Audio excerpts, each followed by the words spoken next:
নমস্কার বন্ধুরা, তনুশ্রীর রান্নাঘরে সবাইকে স্বাগত।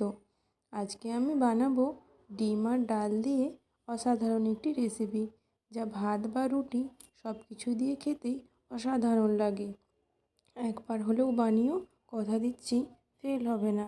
দেখো, এখানে আমি ভেজানো ডাল নিয়েছি, মিক্স ডাল, আর নিয়েছি 3টে ডিম। ডিমটা আমি সেদ্ধ করে নেব। আর নিয়েছি পেঁয়াজ, টমেটো, রসুন, কাঁচা লঙ্কা। এগুলো আমি হালকা পুড়িয়ে নেব। খুব বেশি পোড়ানোর দরকার নেই, হালকা করে পুড়িয়ে নিলেই হবে। এবার ডালটা আমি সেদ্ধ করে নেব। এখানে আমি মিক্স করে ডাল নিয়েছি, তোমরা যে কোনো একটা ডাল দিয়েও বানাতে পারো। দেখো, পুড়িয়ে নেওয়া টমেটো, রসুন, কাঁচা লঙ্কা, ওগুলো আমি একটা পেস্ট করে নেব। আমার পেস্ট করা হয়ে গেছে। আর সেদ্ধ ডিমটা আমি হাফ করে নিয়েছি, ওটা আমি লবণ, হলুদ গুঁড়ো আর লঙ্কা গুঁড়ো দিয়ে মাখিয়ে নেব। কড়াই বসিয়ে দিয়েছি আর দিয়ে দিলাম পরিমাণ মতো সর্ষের তেল। এবার ডিমগুলো আমি একে একে ভেজে নেব। ডিমগুলো একটু ভালো করে ভাজতে হবে, তাহলে টেস্টটা আরও ভালো আসবে।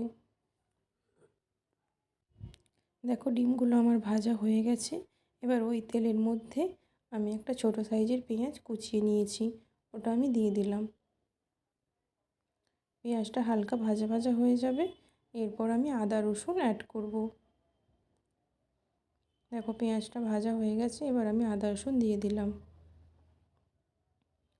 আদা রসুনটা পেঁয়াজের সাথে একটু ভালো করে ভেজে নেব।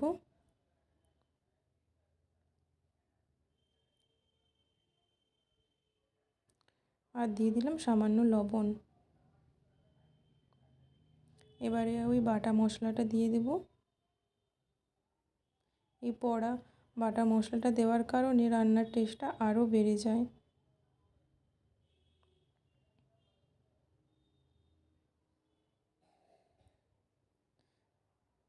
ওটা দিয়ে এবার ভালো করে আমি কষিয়ে নিচ্ছি।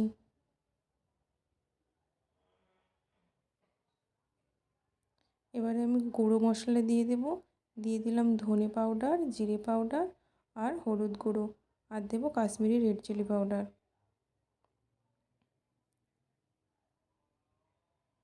এটা দিয়ে এবার ভালো করে মিশিয়ে নিচ্ছি। দেখো, মেশানো হয়ে গেছে, আর সামান্য জল দিয়ে একটু ভালো করে কষিয়ে নেব। এবার সেদ্ধ করে রাখা ডালটা দিয়ে দিব।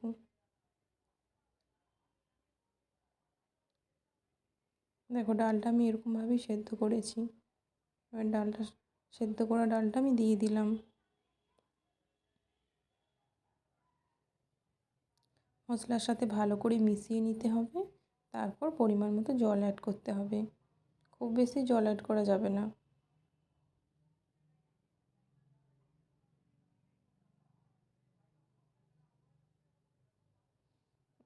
দেখো, ডালটা আমার ফুটে গেছে, আর দিয়ে দিলাম সামান্য লবণ আর চিনি। এবার ভাজা ডিমগুলো আমি দিয়ে দিচ্ছি।